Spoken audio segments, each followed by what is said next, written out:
Controversial director Ram Gopal వర్మకి AP హైకోర్టులో ఊరట లభించింది. కులాల మధ్య వైరం పెంచేలా, ప్రజల మధ్య గొడవలు రెచ్చగొట్టేలా కమ్మ రాజ్యంలో కడపరెడ్లు సినిమా తీశారని, మార్ఫింగ్ ఫోటోలు సోషల్ మీడియాలో పోస్ట్ చేశారని ఇచ్చిన ఫిర్యాదు ఆధారంగా సిఐడి పోలీసులు నమోదు చేసిన కేసును కొట్టేయాలని కోరుతూ వర్మ హైకోర్టును ఆశ్రయించారు.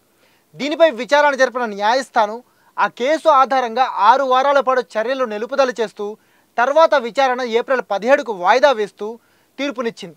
అయితే ముఖ్యమంత్రి చంద్రబాబు, డిప్యూటీ సీఎం పవన్ కళ్యాణ్, మంత్రి నారా లోకేష్ ఫోటోలు మార్ఫింగ్ చేసి ఆర్జీవి తన ఎక్స్లో ఇంతకుముందు పోస్ట్ చేశారు.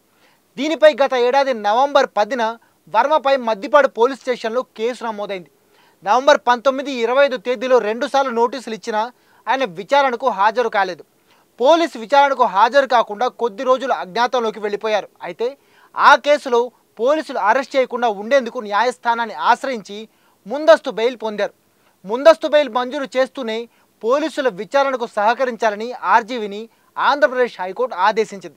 ఇక ఆర్జీవి పలుమార్లు పోలీసు విచారణకు డుమ్మా కొడుతూ వచ్చారు. పలుమార్లు పోలీసులు నోటీసులు ఇవ్వడం, ఆయన డుమ్మా కొట్టడం జరుగుతూ వచ్చాయి. తాజాగా ఫిబ్రవరి 4వ తేదీన విచారణకు హాజరు కావాలని సిఐ శ్రీకాంత్ నోటీసులు ఇచ్చారు.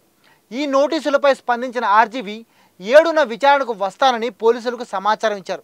అన్నమాట ప్రకారం రామ్ గోపాల్ వర్మ శుక్రవారం ఫిబ్రవరి 7వ తేదీన పోలీసులు విచారణకు హాజరయ్యారు. ఒంగోలులో రూరల్ పోలీస్ స్టేషన్లో వర్మపై నమోదైన కేసుపై విచారణ జరిగింది. ఈ విచారణ అనంతరం ఆర్జీవి హైకోర్టులో ఈ కేసును కొట్టేయాలని పిటిషన్ వేశారు. ఇక ఆర్జీవి పిటిషన్పై హైకోర్టు కూడా విచారణ జరిపి ఈ కేసులో తదుపరి చర్యలు తీసుకోకుండా 6 వారాల పాటు స్టే విధించింది. మరి మీరేమంటారు? వర్మ కేసులో కోర్టు స్టే ఇవ్వడాన్ని మీరెలా చూస్తారు? వర్మ చేసింది కరెక్ట్ అంటారా, రాంగ్ అంటారా? కామెంట్ చేసి చెప్పండి.